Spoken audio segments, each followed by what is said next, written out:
Working at Interactive Things, which is a small company based in Zurich. We work with clients to create visualizations and applications that are understandable, that are usable, hopefully are they enjoyable, and if best they are actionable in any way.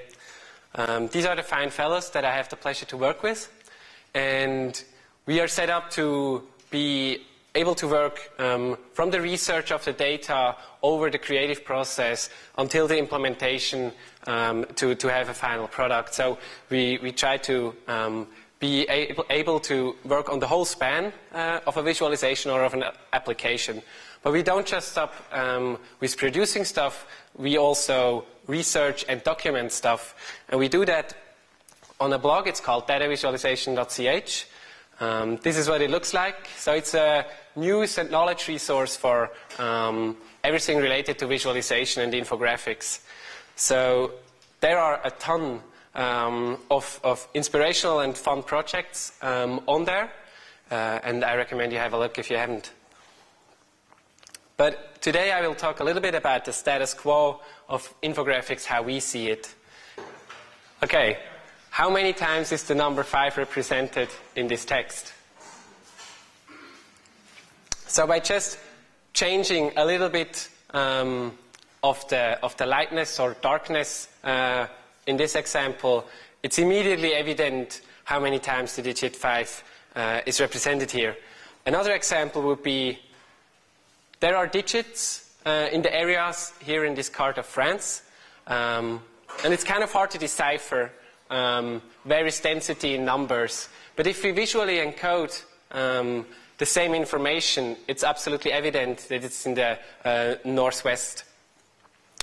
And so what we do when we visualize information, we encode data in visual attributes for elements. That could be scale, that could be position, that could be direction, shape, hue, texture, hatching, brightness, saturation.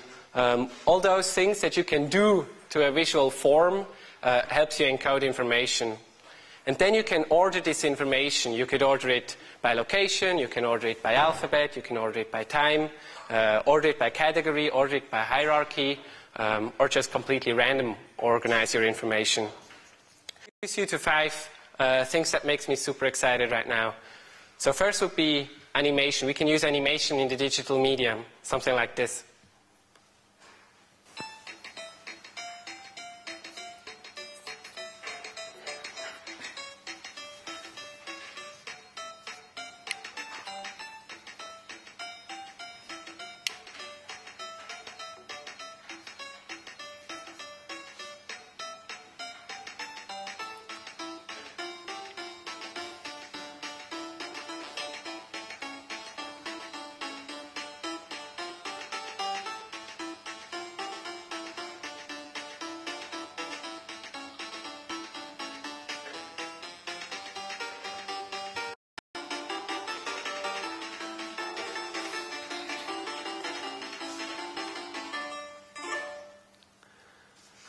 So what we just saw in this example is that you can use principles of narration and storytelling when you have animated visualizations.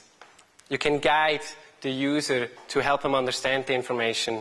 The second thing that is possible with interactive or digital media would be have the visualization be interactive. So this moves the creation of information visualizations from author-centric, so that I tell you what to see, to user-centric, so you explore the visualization in your own way and find your own stories. And then something that is super exciting whenever you are able to write a few lines of codes, you can use algorithms to drive your visualization and achieve much more sophisticated visual representations than what you would have been able drawing everything manually. So coming from something like this that looks really, really difficult to decipher, you see patterns or you see densities of the connection lines, but it's still kind of hard. And so we could use something that we call edge bundling to make it much more evident where the connections come from and where they go to.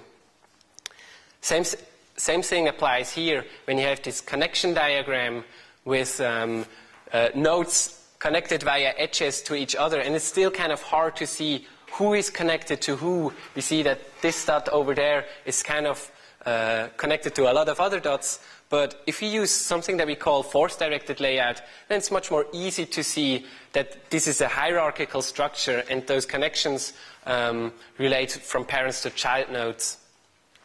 Algorithms also allow us to come up with layouts that are much more complicated to draw by hand, like this stream graph, or we could divide an area using Voronoi tessellation, which would be nearly impossible to do it manually.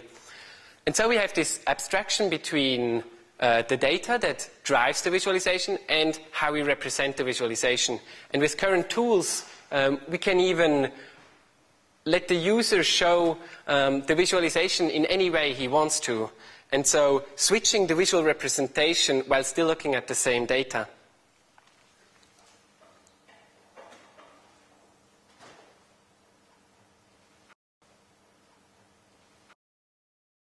With all those new possibilities that we have in the digital medium, it's very important not to end up in an Emperor's New Clothes situation where what we think we see in the visualization is actually the information that is represented.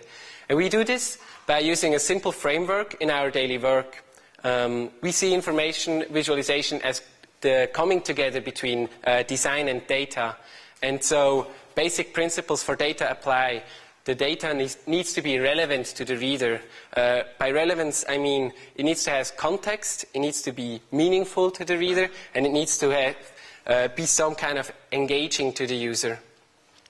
But the data, more important even, needs to have integrity. So it must be accurate, it must be consistent, and it must be honest. On the design side of things, then, we need to make sure that the form follows certain principles, that it's clear, that it's readable, and that is somewhat aesthetically pleasing, or if we could say also just not visually offensive. Whenever it's an interactive visualization, then hopefully we make this the function also on a high level of sophistication, so that it is usable, that it is simple to use, and that it is creating an immersive experience for the user. And with all that, we achieve some effective visualizations. The second area that is exciting when we work in the digital medium is the creation, the new possibilities and how we can use visualization to communicate information. So one thing that we saw already in the animated version is narration. We can use principles of storytelling to communicate information.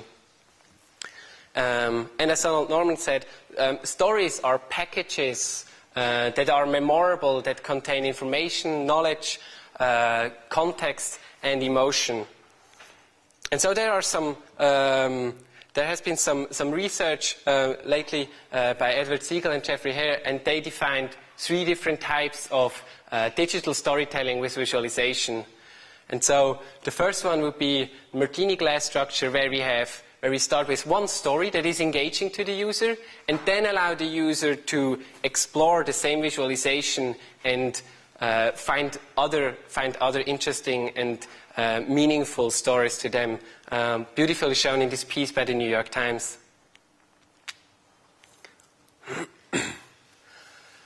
Another structure that they discovered is the interactive slideshow. So you'll see the pagination on top going from 1 to 6. And what New York Times again does is they let the user skip through those interactive slides, and whenever they land on a new slide, they are able to interact with the visualization and discover the information that is in there. So this is directed, but at the same time still open for exploration.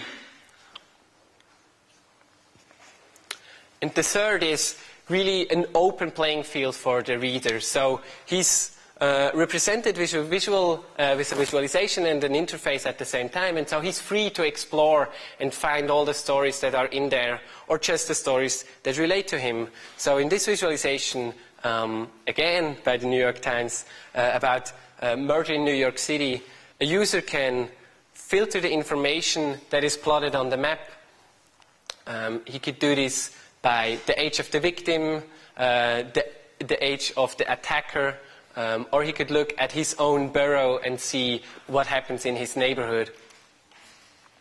And this leads us to the next thing, which is personalization. So when we move the information that we show, when we move it closer to the user, then he's automatically more engaged with the visualization and with the visual representation of it. This is an area that has not yet been explored in too much detail, but something that definitely holds a lot of potential. And so in this project by Daniel Fischer together with Greenpeace, they included actions that a user can take while exploring the visualization. And on a second example, Roland Looslein also did the same thing when he included in this beautiful visualization, he included the possibility to immediately take action to improve the human's development. So this is kind of a big undertaking, because you need to make sure that there is an infrastructure for actions that users can take, but definitely has a lot of potential.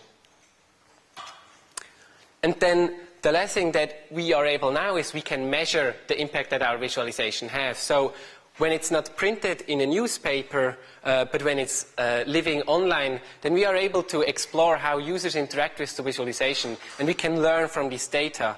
So a basic example would be that we just measure the amount of traffic and the amount of impact that the visualization has.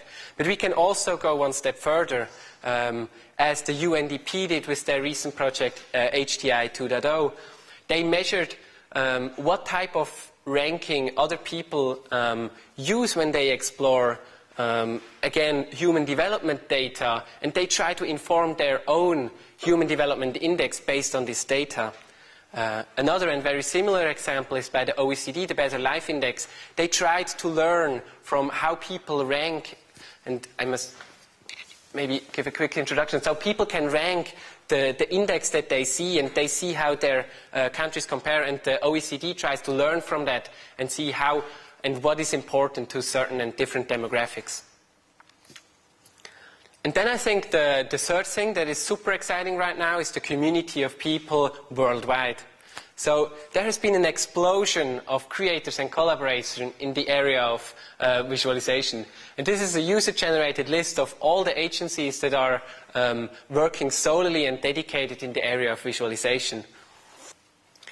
The creators today, they not only rely on sharing their knowledge, they're also happy to provide their work, basically. So there's a big and strong open source culture in the visualization community, and people share their tools and libraries that they use every day freely. So we've put together a small visualization and how many tools are out there, and how big is their impact, and how big is their knowledge, how big is their spread over the internet. And if you want to just get started with some basic tools, those are freely available online. You can use them for free. There are web-based solutions like the Many Eyes application bought by IBM. Google Chart Tools are an excellent library. You could use Tableau Public to release information to the web, or the Gapminder project, which was ultimately bought by Google. If you want to get a little bit more nitty-gritty, a little bit more geeky, then you could start writing your own visualizations using libraries. And libraries are really, these are the giants that the midgens stand on the shoulder of to see further. So excellent libraries for JavaScript would be D3 by Mike Bostock, For Flash, that would be Flare. If you want to represent network data, then you could use the free tool Gephi. Or if you want to create mapping applications, then Polymaps is an excellent choice. So when we create all those visualizations and all the people working in this area, a lot of things happen. And luckily, there are people out there that document and share everything that happens online. So you don't need to research all the areas where interesting things happen, but there are curated blogs out there as well as community-driven platforms. We've put together a little network diagram and this is a network diagram based on Twitter data where we used 15 seed accounts that are highly connected on Twitter, and then we plotted these 1,645 Twitter accounts based on their following and their interconnection. So I would like to close with Wesley Grubbs of Pitch Interactive. When we talked about collaboration and community, he mentioned that collaboration plays a critical role in all of our projects. There's a lot of iteration with our work to bring it to a final state in which each iteration, the feedback and ideas that are exchanged, justify the decisions we make. Thank you very much.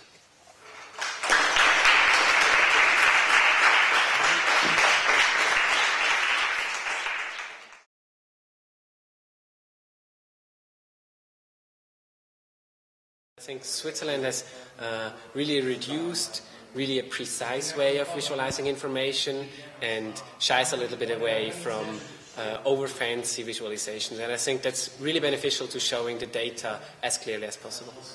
The most important thing, I think, for a data journalist would be not to have too much fear of technology, to be open to collaborate with data analysts, with statisticians, with designers, with technologists, to come up with data visualizations that tell their story in the most meaningful way.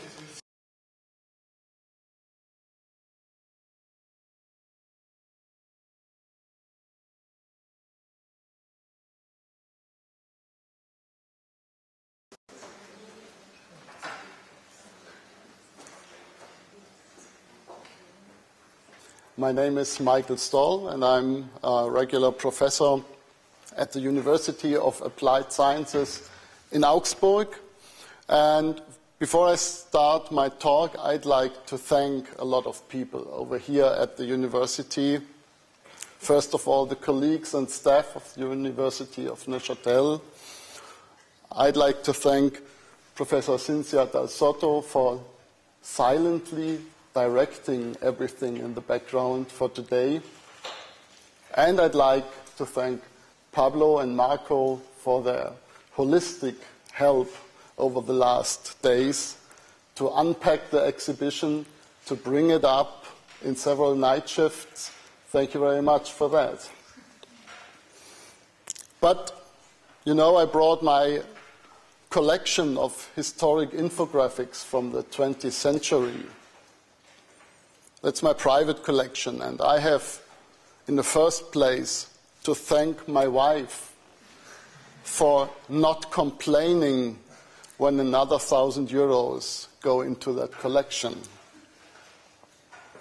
And I have to thank my 4 kids, who hardly get over the fact that that their dad is the one that gets the most from the postman. But finally, I want to thank you for attending this gorgeous event. That's really great what the university put together today. And now I have to look for the right key to advance my presentation. First, I would like to show you some of the work that my students are doing. We just heard a wonderful talk by Benjamin about the data visualization. And data visualization, of course, is one very important, but only a part of the field of information graphics. We still have the analog storytelling around, and this student of mine did a series of posters about sayings that parents often tell their kids. Here it's about the man in the moon, and of course there isn't a man in the moon. And this poster explains how that image appears on the moon. Or another thing, if you're swallowing a cherry, it is said to children that there would grow a tree out of their stomach. And that is not true. And this poster explains what really happens to the stone of a cherry. Or the third saying is, if you don't eat up, tomorrow we will have rain. And that's not true either. And this series of posters tries to explain how things really are. And that's what information graphics is all about. Another student who was an exchange student at our university found out that the students of several departments would prefer different pubs in the evening.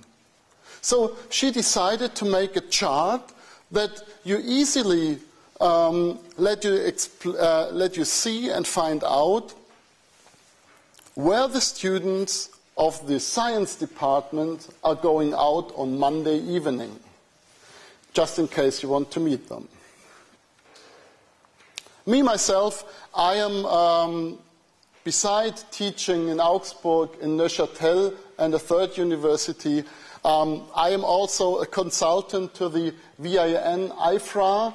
That's a company that helps newspapers to develop further in journalistic and in technical terms. And I am a member of the SND, the Society for News Design. I'm a member of the board of directors, and I'm responsible for the international exchange among universities. Benjamin advised you to visit the Malofie conference in Pamplona, Spain. I totally agree. Back in 2009, I was in the lucky position to be member and president of the jury that choose the best information graphics from 2008 and 2009 from 1,300 entries. And in addition to the tips that, to the hint that you gave where someone should look for good information graphics, I also would recommend the yearbook that the Malofie guys are publishing every other year. I'm writing a weblog with several stuff in relation to information graphics. Almost every page of my collection is up on Flickr, so in case you want to take a closer look or want to use the high-resolution image, just you're invited to look it up there. And, well, I'm on Facebook. But wait a minute.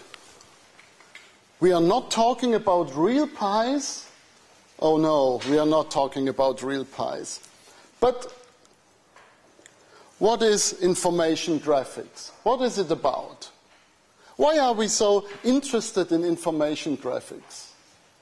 Although we knew that this is from wood and this is a piece of paper, we reassuring us in a constant manner by asking us silent questions about our environment.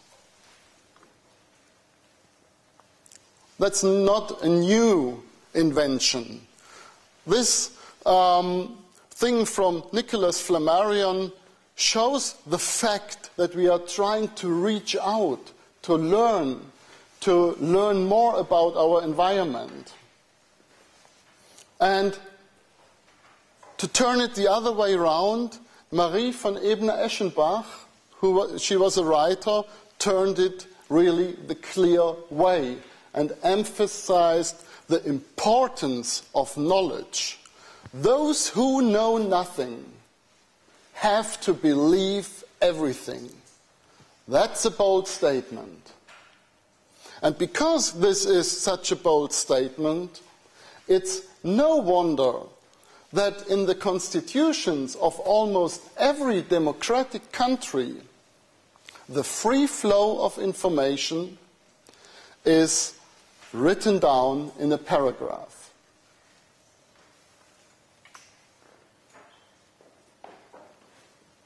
But it goes one step further. Our social status today does not only depend on the money, but depends on the knowledge. But what is infography about? What is infography? The main task of infography is to enable insight, to enable understanding, to explain the complex and the abstract, to instruct and to convey information visually. That's the main task, that's the nucleus, the center of information design. I know you would love that. I knew that you would love that. An infographic has two components, and it's like a chocolate bar. It has a pictorial value. That's the main reason why this type of presentation made it into the mainstream, into the media. It looks beautiful. But also, and you shouldn't forget that, it also has an informational and nutritional value.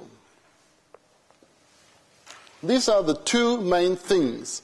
And when I'm looking at many data visualization, I found them all awesomely beautiful, but often the information is obscured.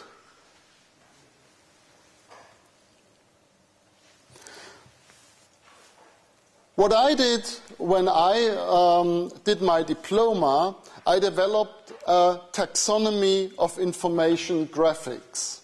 That time, that's quite a long time ago, in the beginning of the 90s, there were people talking about business charts or interactive charts. These all are descriptions that refer to the visual clues of a chart. And as we learned recently and from your talk, this is changing in a constant matter. So what I did, I tried to find a taxonomy that is based on the structure of information that is visualized. That means the information, I looked at the information that is behind the visualization. And actually, I came around with these three, actually, that's only two subfields. So we have the data graphics or data visualizations that deal with data and data relations. And that's very popular nowadays. And we have a second group that deals with facts and systems and objects. For example, this telephone, if you look up how this telephone would work, then you have several pieces, and these pieces would be explained in parts. Oh, I probably shouldn't have done that. Oh. All right. So, and the third group is the spatial field. But actually, you could combine these groups into one. And the main difference is that in the left group, where you have data, you have abstract data that do not have a physical entity. So this is the line where the infographic artist would work as a person who does things more concrete. And here, on that side, the real facts are reduced in visualization. Here are some examples. So that's a visualization of data. And here a packaging is altered in visualization to emphasize the most important things. And here we have a spatial layout of information.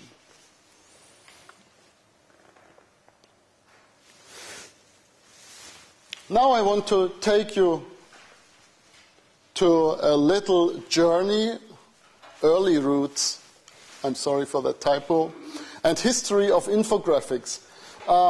Benjamin did a good job when he only showed one image of the history, because that could be an endless talk about the history of information graphics. So I will keep it short as well.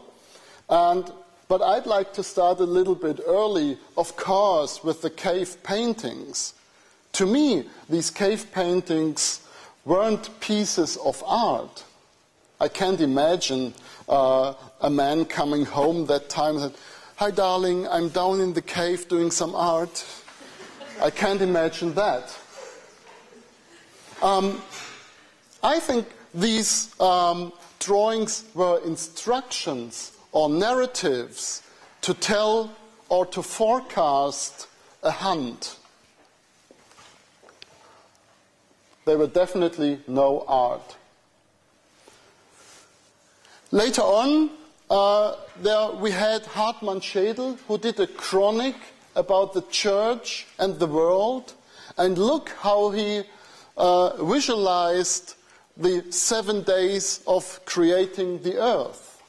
He used a huge amount of space on his pages to visualize these in an infographic-like style. That was in 1493. And as I told you, I am from Augsburg. Augsburg is one of the towns with the earliest printing presses. And if you look at these early examples, these were printed in Augsburg. Look how much space was used these days to visualize information. At the beginning of the 19th century, used bar charts to visualize information.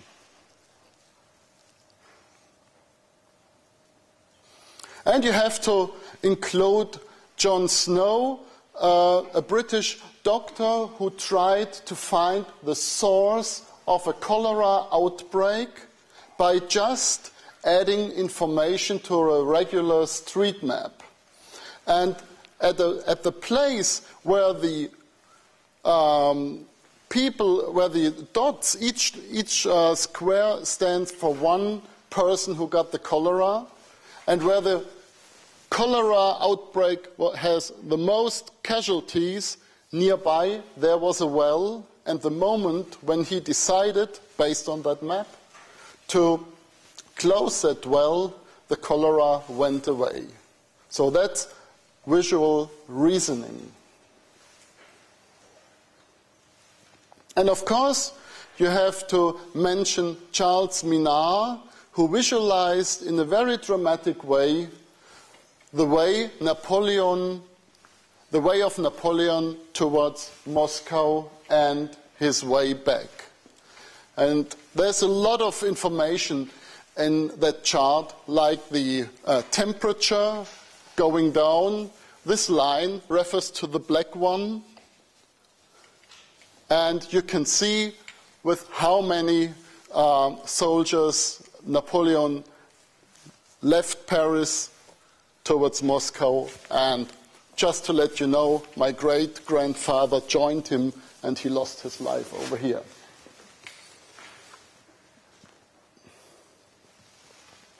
And we have to include Otto Neurath from 1926, showing the relation between birth and death in Vienna. And you can easily see how in this column the birth rate is higher than the death rate, and then it goes down, and here you have almost no births but a lot of death. So with this combination, you can easily see the performance of the population in Vienna.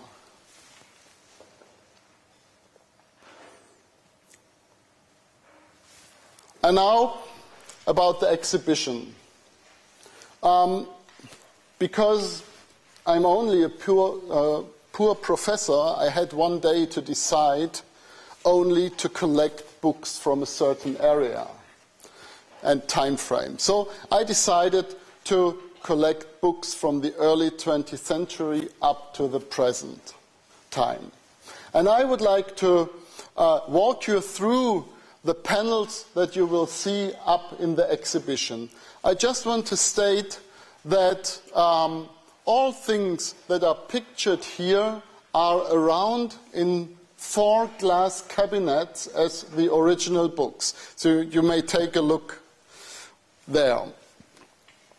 And I picked some books that I would like to introduce to you in detail. So it starts off with a statistical atlas of the United States from 1903. That was the point when it was published. Actually, the basis was the census of 1900.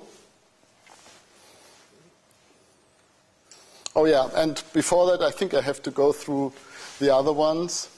Here we have some medical books from the early 20th century, and the interesting thing of the one on the right side is that it has these figures in it that where you can unfold several sections of the body to dig deeper into the body and to find out about the organs.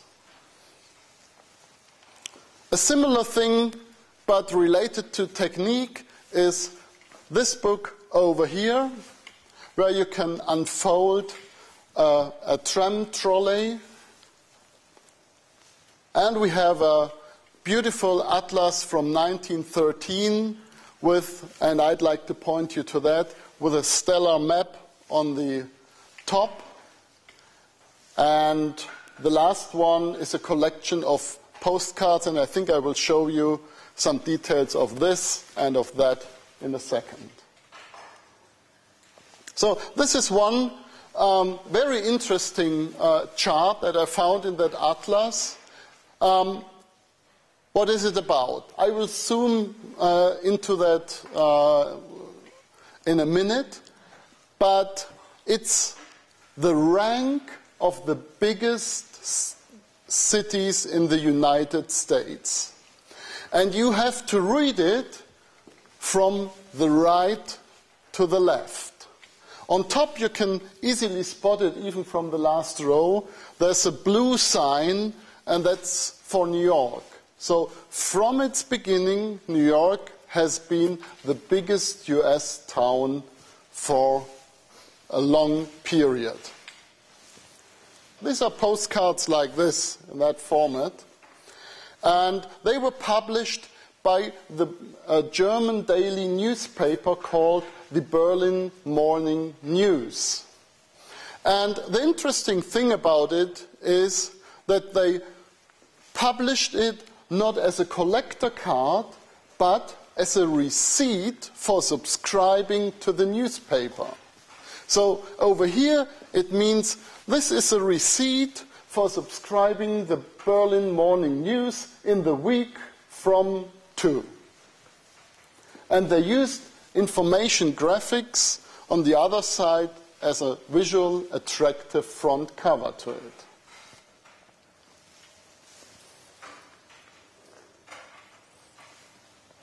Over here we have some very important books.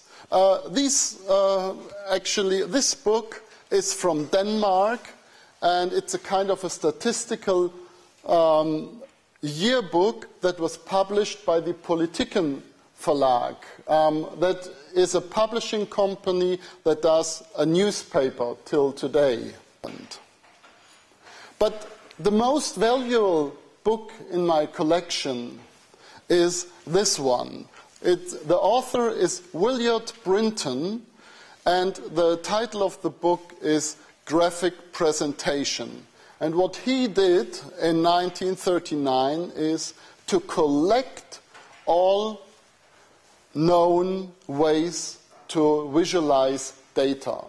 That it is able to show things that happen in time and space in different places and different points of time. It pulls it together into one visualization. That's a very important feature of information graphics. So it's easy for a pilot to memorize this kind of flight. All right, and then again, we have information graphics not only in books, but in promotional brochures as well. You should probably look for this brochure with the title, How Industry Works. And here you can see on double spreads how a refrigerator manufacturer would work, how they would produce their stuff. And on the other side, that's a very beautiful map from one of the former professors of our university, and it shows the romantic street through the southern parts of Germany. Another important piece of my collection is the World Geographic Atlas from the year 1953. It was designed by Herbert Bayer, who was a former Bauhaus teacher, worked initially for the Nazis, but then had to leave Germany for the United States. This is a very important piece because that atlas never was sold to the public. It was only available as a gift from the managers of the Container Corporation of America to their customers.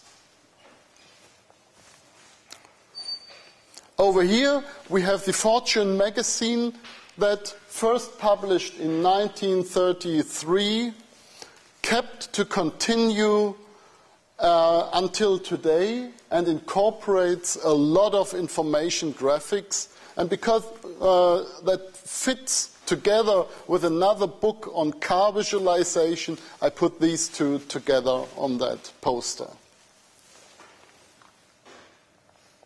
Here we have a detail from the World Geographic Atlas that in a graphic shows you what the main aim of the atlas was: to combine the geoscience, the different geosciences into one book.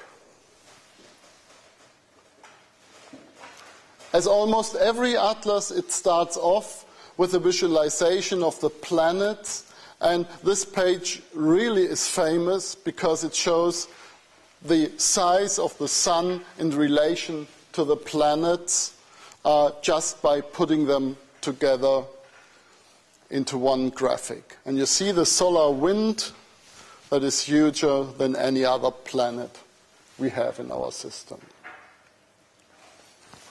And that's a typical double spread from that atlas, and it's very interesting to see that Herbert Bayer obviously didn't design the maps itself, but he simply reused it from another publication, but he spiced the double spread up with visualization that really come near to what we have seen in the earlier talk.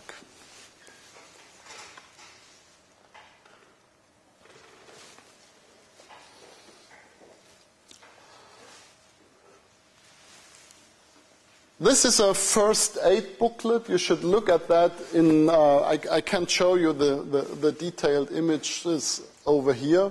That's a first aid booklet that was published by a hospital in Canada, and they only used two colors, the red and a black and white drawing, to illustrate how to help people in cases of accidents.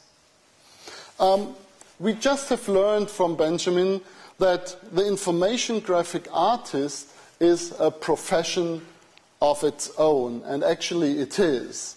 But that only happened over the last few years. Earlier, we find illustrators like Charles Harper, who entered the field of information graphics. And this ambivalence between illustration and information graphics comes to a product in this golden book of biology. Over here, we have a so-called axonometric city map by Hermann Bollmann, who did a lot of these maps, and you can look at my Flickr stream to find my collection of axonometric maps. I will show you a detail what that is about axonometric maps in a minute. Oh yeah, here we have a detail of that axonometric map. Axonometric is a certain type of perspective where parallel lines stay parallel all over the map and do not have a common vanishing point where everything comes together.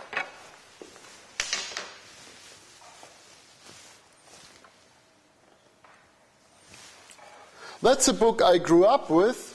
It's called Reparieren leicht gemacht, Repairing Made Easy. And it shows with a lot of illustrations how to repair dia projector or a typewriter. And it's interesting not only because of its style, but also because it shows objects that are no longer in use, like a typewriter or a dia projector.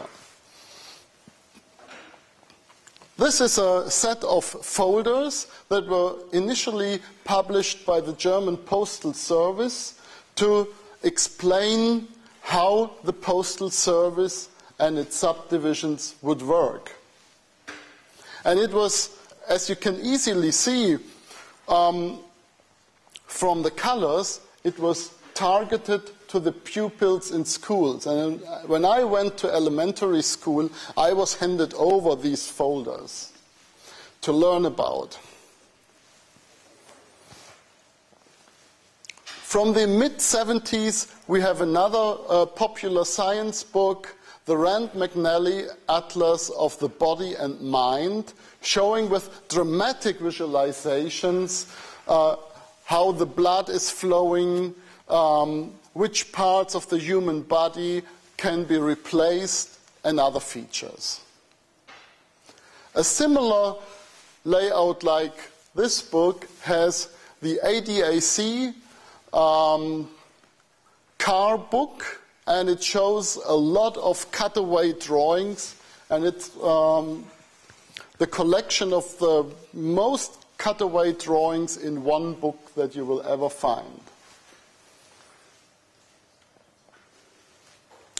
Another atlas that is very famous is the California Water Atlas that was produced and commissioned by the state of California to find out how the water is used in California. You know that California is short on water.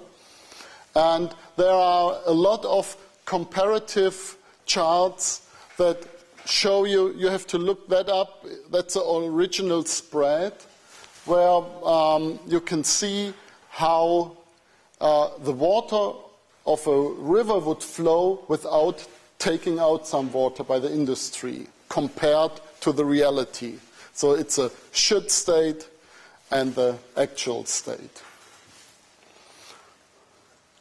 I'd like to point you to that book as well. That's a so-called pop-up book, where if you unfold it, a three-dimensional body would raise, and you can look into the body. And the most amazing double spread is this one, because you can see the hand over there, and if you unfold that double spread, that hand would pull away the first layer of skin by itself. That's a bit creepy, but funny as well.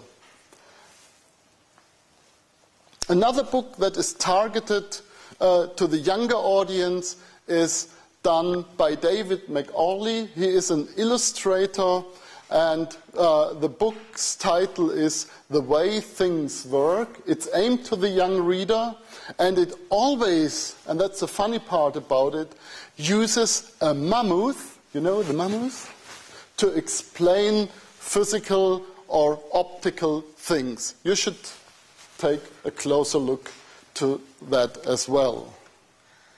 Oh yeah, here we have a detail of that hand pulling away the skin.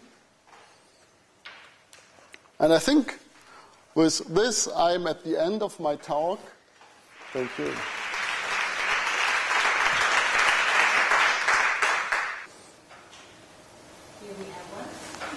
Oh, I'm sorry. I have one question. You classified at the beginning the visualizations like in three categories. How do you basically sort in, or is social network analysis, which is now very popular because of the social networks, visualization of relationships between people, would that be also infographics as well, or is it not? First I have to actually admit that the term information graphics is not the most precise one that I ever found. It's kind of an umbrella thing. But if you keep the taxonomy in mind, then I think that's a data visualization as well. Because in the first side, these visualizations, these network visualizations, emphasize the relation between the people and not their geographical order. Oh. Do you think now, do you see now more a trend, more infographics just because it is a fashion? Or do you think it is more of a need nowadays? I think it's more and more becoming a fashion, but it's also a need. If you look at the declining circulation of printed newspapers, for example, that has to do because the younger people are socialized in another way that probably our generation was. The younger people who are familiar with the iPhone and the icons and everything else visual, they have an easy way to understand information graphics. So publishers should take that development into account when redesigning their publications like newspapers. So on one hand, it's a need to survive for certain entities. And on the other hand, of course, we are living in a very complex world. I mean, we had the Fukushima drama, and I don't know whether you are understanding how an atomic plant is working. I do not, still do not. People are used to the internet, they are used to having interactivity available, and this goes down to information graphics too. And as we have heard today from Benjamin, there's a lot of interactive infographics going on. That's like a hype right now. The crisis in journalism is mainly a crisis of the printed newspapers. It's not a crisis of multimedia journalism. That's a rising form of journalism. The role of information graphics is, if we are relating to the printed newspapers, that information graphics and the quality of that graphics will help newspapers to be seen as individual or outstanding newspapers. It's kind of a marketing tool in the first side, but on the other hand, people are heavily relying on getting knowledge about our complex and abstract society. So information graphics is information graphics provides this information and this knowledge. That's a kind of a promise. And if you read that newspaper with a lot of infographics in it, it's a promise that you will have more knowledge afterwards. As far as I know the program over here at the university, you're trying to educate master students that are classical journalists. And I think that's a good thing in these uncertain times. But I think your journalists shouldn't be able to design data visualizations, but rather should be able to judge these visualizations on a first sight, to see the quality and the lack of quality. They should be able to see that. And they should also, and we will do that in our course, they should be able to plan, to do a visual research in advance of planning, and then they should be able to plan information graphics, to give advice to graphic artists who then will produce the graphics.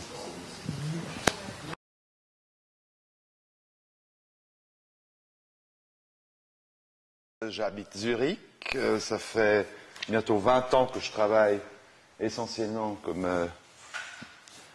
dessinateur et auteur de bande dessinée. J'aime pas dire BDiste, c'est horrible.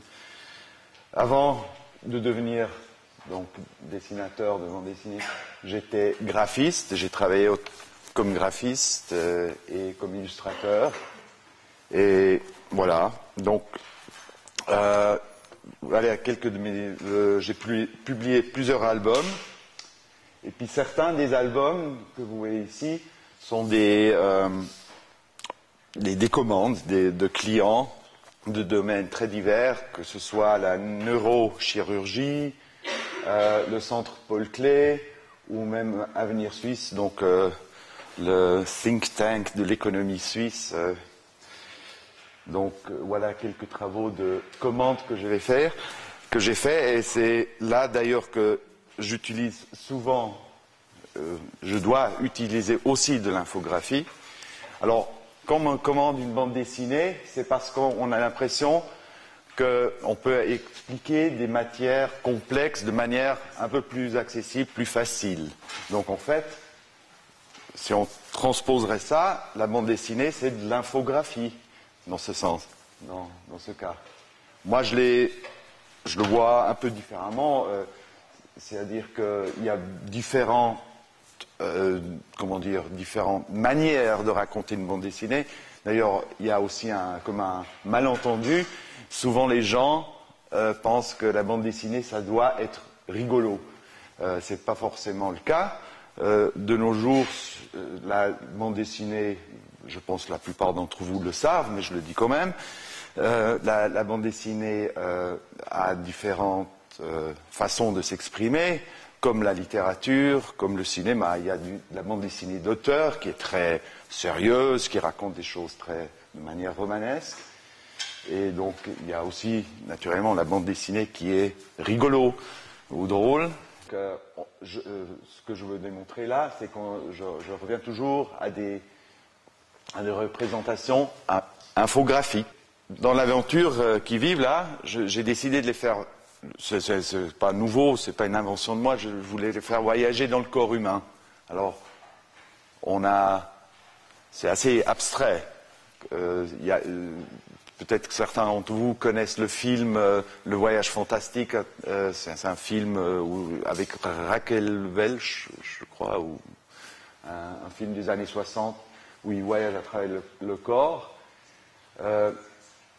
Pour expliquer ça, et pour expliquer le parcours, donc j'ai dû me réfugier dans des représentations infographiques. Je ne pouvais pas faire ça uniquement de manière réaliste.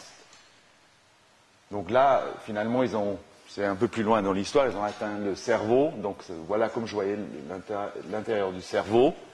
C'est aussi une représentation infographique. Parce que très abstrait, mais on fait tout de suite la traduction.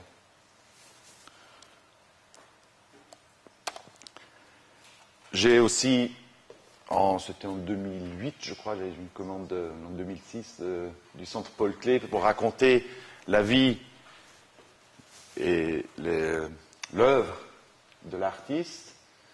Et bon, là, j'ai raconté ça surtout d'une manière avec mon style qui s'appelle ligne claire, d'ailleurs, qui vient de Hergé, donc le créateur de Tintin, etc. C'est je dirais un réalisme rigide. Mais même là, il y a eu des épisodes, surtout celles où Paul Klee donnait ses cours au Bauhaus de l'époque, à Weimar, où je ne trouvais pas la bonne anecdote pour raconter ça. C'était trop ennuyé de raconter comment un prof raconte à ses élèves comment dessiner. Et donc j'ai décidé de faire une exception, de montrer une représentation aussi, dans ce sens infographique. En fait, c'est une infographie originale de Paul Klee. C'est comme ça qu'il expliquait à ses élèves les différentes manières de dessiner. Et puis moi, simplement, pour faire le lien avec l'histoire de la bande dessinée, dans ma bande dessinée, je le fais promener dans cet univers abstrait. Voilà. Ça continue d'ailleurs. En fait, dans le Bauhaus de l'époque, il y avait une grande rivalité entre Itten et Gropius sur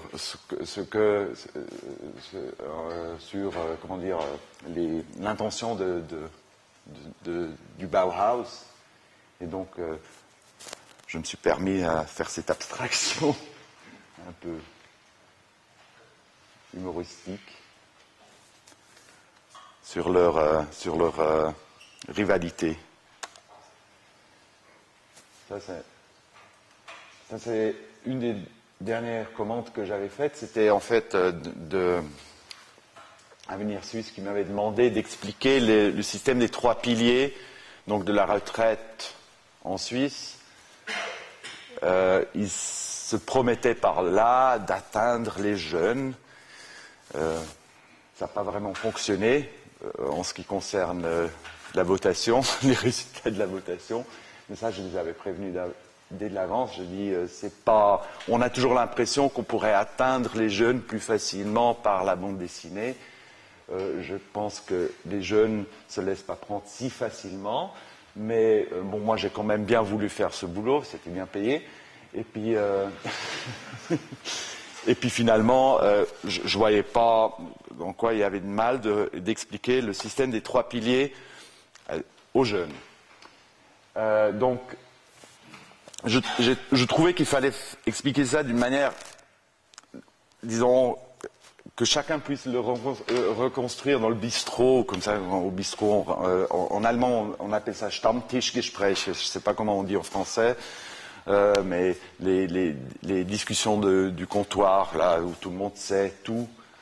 Donc, je voulais qu'ils pouvaient reconstruire ça à partir, je voulais expliquer le système des 3 piliers à partir d'un café Schnaps, ou en allemand c'est le café Lutz. Donc le premier pilier, c'est donc comment ça s'appelle, l'AVS, hein, oui, l'AVS. Et le deuxième et vous connaissez donc l'AVS.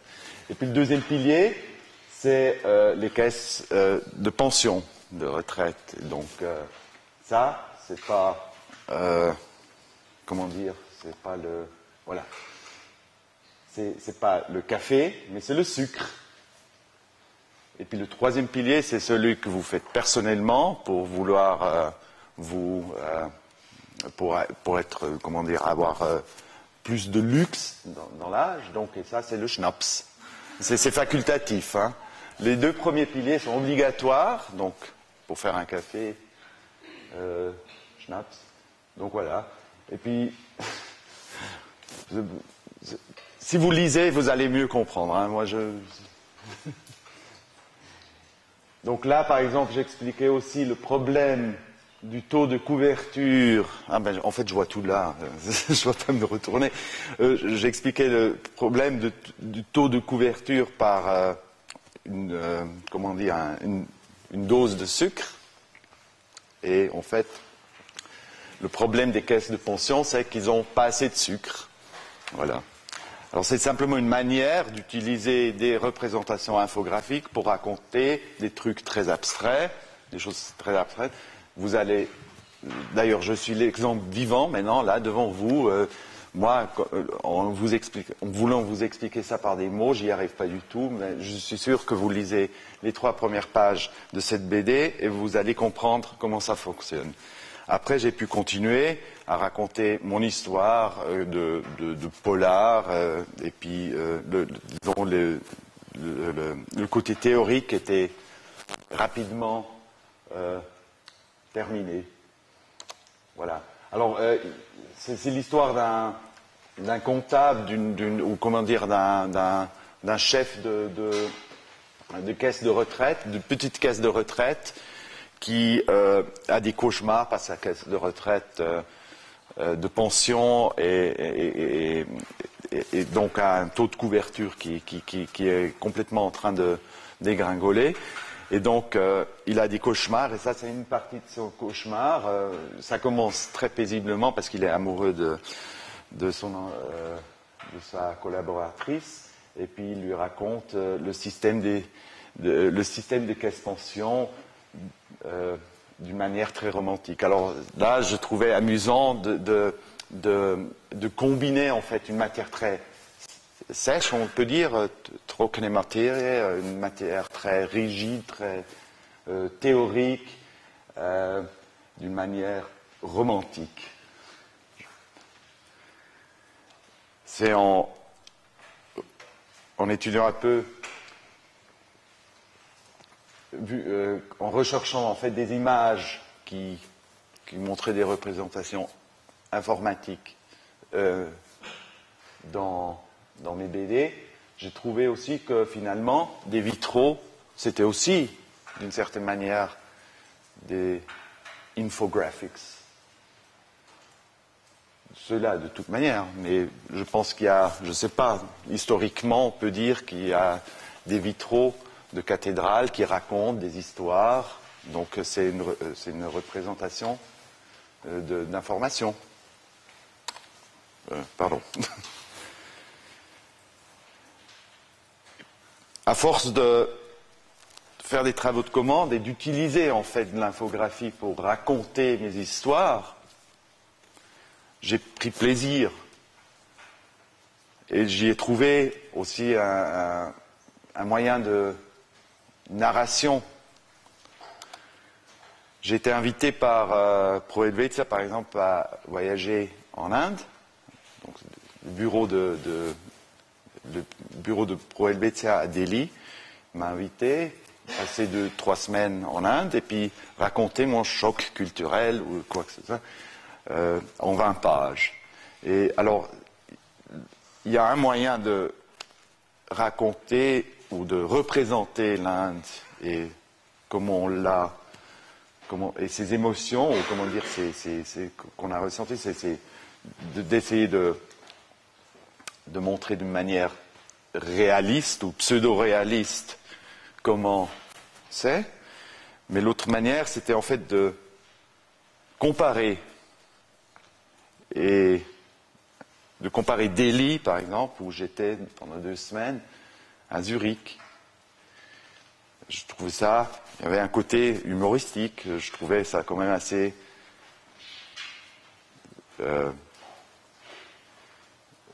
disons que cette immense ville, cette ville est, je crois, 20 fois plus grande que Zurich.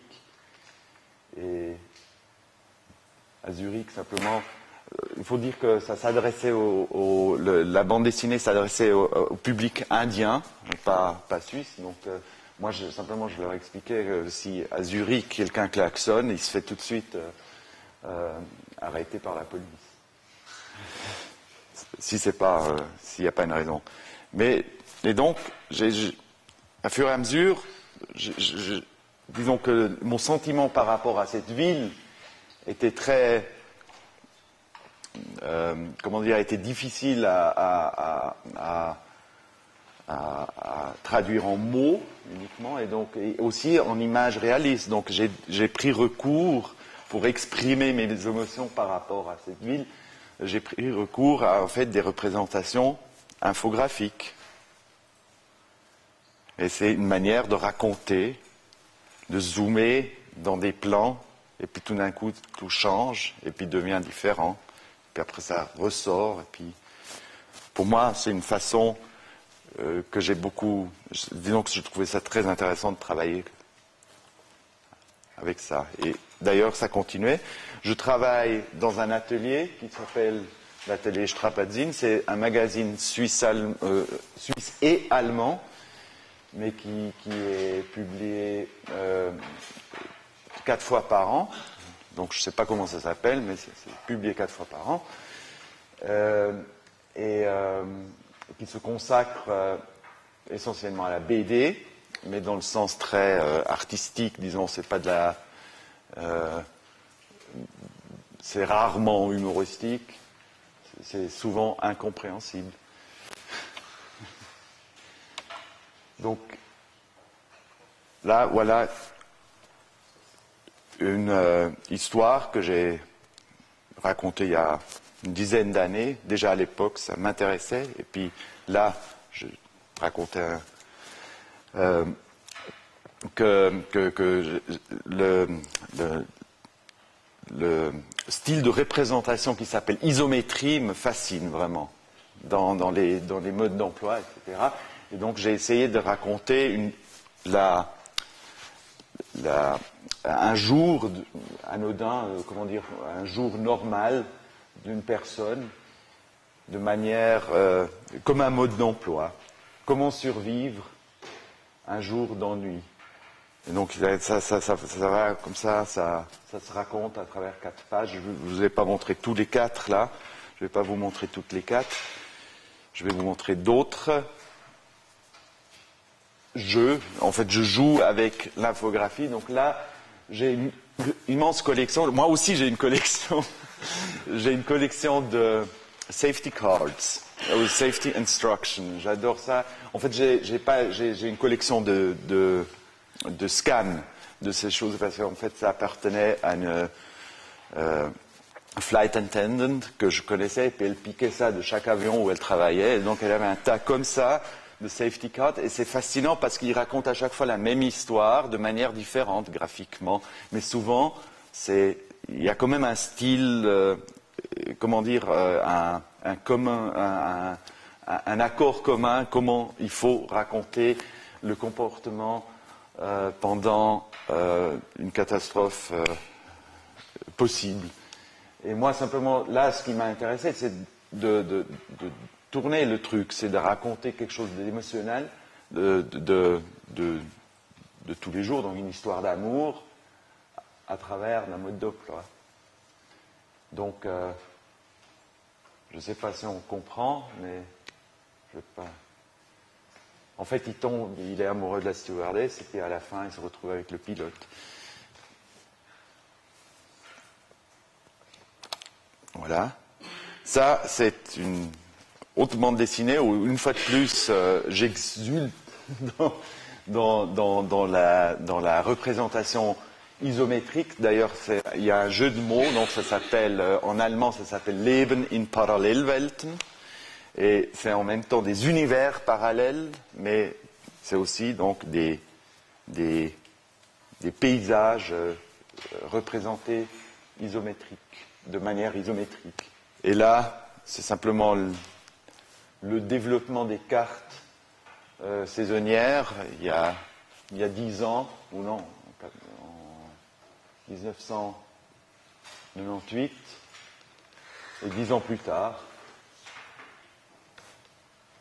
Et il y a une grande polémique en ce moment à cause des hooligans. Et nous, on utilise la bande dessinée pour se battre pour la juste cause. Sinon, je participe aussi à un projet de recherche qui s'appelle Reading Visuals. Alors là, simplement, c'est peut-être pas très infographique, mais ça peut-être peu de rapport, mais bizarrement, une fois de plus, je me retrouve à faire des représentations infographiques de bandes dessinées qui existent. Donc, je ne sais pas si vous connaissez Rodolphe Töpfer. Rodolphe Töpfer est l'inventeur de la bande dessinée, en plus il est suisse. Et lui, il a très tôt, donc il a fait en fait des histoires linéaires, c'est-à-dire il faisait ça pas sur... non, ça c'est une page. Hein. Donc ça, les panels, les cases n'ont pas plusieurs étages, c'est simplement, il raconte ça de manière linéaire. Et là, simplement, je trouvais que, à force de tourner les pages, il y avait comme un rythme. Et j'ai fait comme un code barre représentant uniquement le nombre et la largeur des cases de chaque page. Et comme ça, se représente toute une histoire de Töpfer. Alors j'ai fait comme l'inverse, en fait, je abstrais ce qui existe. Et simplement, pour nous, moi, ce qui m'a... La révélation, c'est simplement que on sent dans l'œuvre de Töpfer, il y a comme un rythme inné qui est là, représenté de manière beaucoup plus compréhensible, ou peut-être plus... justement comme l'infographique doit le faire, on le sent. Après, on ne lit pas plus là. Hein. Il faudra quand même lire la bande dessinée de Rodolphe Töpfer, mais c'est simplement, oui, pour représenter le rythme de l'histoire. J'ai fait aussi comment on pourrait appeler ça, Bausets, comment on appelle ça en français, quand on achète des kits pour avion, c'est des trucs qui sont collés ensemble, puis après on construit l'avion. Donc j'ai fait la même chose avec la bande dessinée, avec des pages, différentes pages d'auteurs de bande dessinée très connus, donc la Winsor McCay, Little Nemo. Comment on appelle ça, j'ai découpé, j'ai rangé d'une certaine manière son œuvre, c'est Tirt, j'ai fait vous me comprenez là, c'est Tirn, c'est quoi en français? J'ai dissectionné la page. Donc en fait, ça c'est la page existante, originale de l'île de Nemo, et là simplement c'est les éléments qu'il utilise pour raconter son histoire. Alors, ce qui est très intéressant, c'est que là, l'histoire se trouve en fait dans cette case avec le lit. On a déjà toute l'histoire. Tout le reste, en fait, c'est de la décoration, mais de la décoration formidable, naturellement. J'ai fait la même chose. Peut-être que vous devinez qui c'est. Alors là, on n'est pas capable de comprendre quoi que ce soit, mais quand c'est rassemblé, ça raconte toute une histoire. Donc je trouvais ça très fascinant à faire, et je le continue d'ailleurs à le faire. Et j'ai fait ça avec différents auteurs.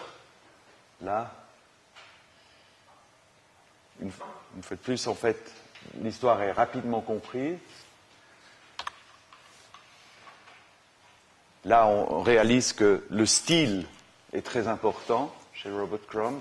c'est pas l'histoire, c'est pas plus passionnant que ça, hein, ce qu'il raconte. Et c'est toujours un peu monothématique, mais le style apporte énormément. Comme d'ailleurs chez chacun des exemples. Et là, un de mes auteurs que j'aime beaucoup, qui s'appelle Peter Blackwood, et lui-même joue beaucoup avec les codes de la bande dessinée. Et donc, ça c'est une bande dessinée de Peter Blackwood que je trouve très drôle. Et c'est avec ça que je veux terminer, si c'est pas trop tôt. J'espère que vous avez des questions, parce que comme ça, j'arriverai peut-être à mieux expliquer.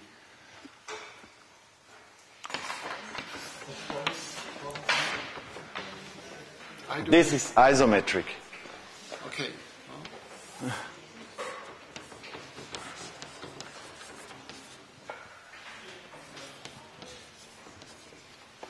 Okay, and then you have 13,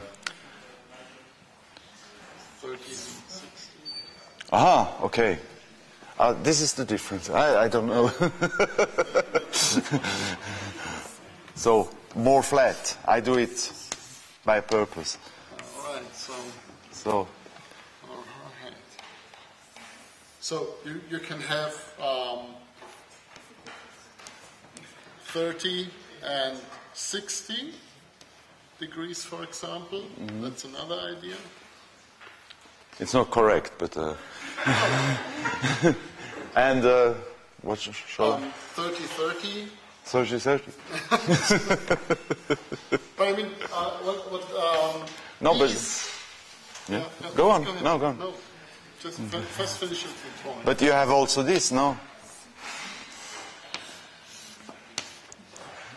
Not?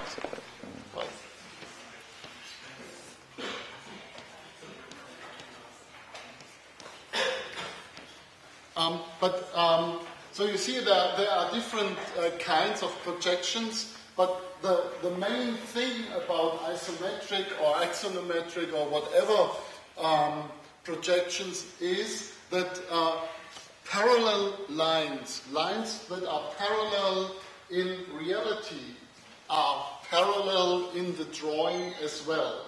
So for an infographic artist or an artist like you, it's very easy to move objects to another location in space without altering the size. So this cube stays the same size whether it's here or there or there.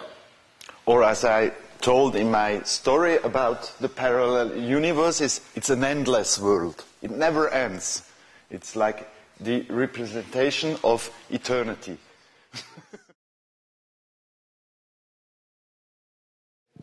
Je pense que, en ce qui concerne les bandes dessinées de commande, donc de clients, on est toujours demandé en tant qu'auteur de bande dessinée à rendre des matières complexes, des contextes complexes, de les rendre compréhensibles de manière la plus facile possible. Donc je pense que c'est un peu la même chose avec l'infographie. En plus, il y a un aspect narratif qu'on retrouve par moments aussi dans l'infographie quand il s'agit de mode d'emploi. Je pense que c'est un moyen différent, peut-être plus narratif, à expliquer donc des matières complexes, des choses abstraites. Mais finalement,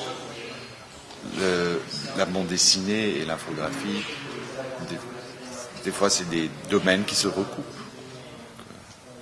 La bande dessinée est en plein développement. De nos jours, on a des bandes, des histoires, donc des bandes dessinées journalistiques, par exemple, où des auteurs vont visiter des pays en guerre, ça ne doit pas être nécessairement en guerre, mais la plupart du temps ça l'est malheureusement, et donc ils font des récits qui sont de grande valeur. D'autre part, il y a toute une tendance graphic novel qui essaye de donner à la bande dessinée un peu une sériosité qui lui manquait peut-être auparavant, ou en tout cas le public estimant que la bande dessinée c'est quelque chose pour des enfants et pas pour des adultes. Ça a bien changé ces dernières années.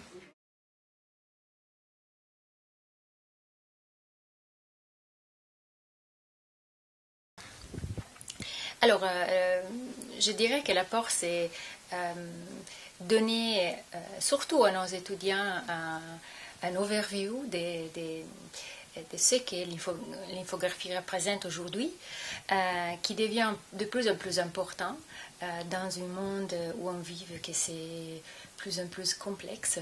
L'infographie, c'est une aide, un instrument, un tool pour rendre les choses un peu plus simples, plus compréhensibles pour tout le monde.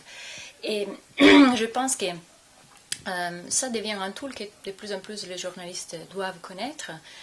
Et donc, car nous formons des journalistes, on a pensé que l'infographie c'est important. C'est pour ça qu'on a aussi un cours entièrement dédié à l'infographie, que c'est donné par M. Stoll. Et c'était vraiment l'année passée, en discutant avec lui de ses propres collections d'infographie, qu'on a pensé, il serait tellement joli de les voir, de les voir ici. Et donc, on a commencé à penser à organiser ça. On peut retenir deux messages. Alors, l'infographie devient de plus en plus, je dirais, une activité qui donne la possibilité de créer de nouvelles entreprises, parce que l'infographie, c'est tellement important qu'on peut penser de la développer de différentes manières. Donc, une activité possible dans le domaine des médias pour développer une activité indépendante, mais aussi on peut comprendre comment combien de différentes manières on a pour représenter des concepts tellement difficiles à comprendre et le rendre simple. Je pense que ça, c'est vraiment la chose plus importante. Des fois, on parle d'infographie, on ne sait même pas qu'est-ce que c'est. Je pense qu'aujourd'hui, on l'a pu voir et mieux connaître. Et je suis vraiment contente que des représentants de la profession ont participé à cette journée. Ça veut dire que, on essaye d'organiser des choses qui sont intéressantes pour les étudiants, mais aussi pour la profession. Et je suis contente que le message est arrivé chez le média aussi.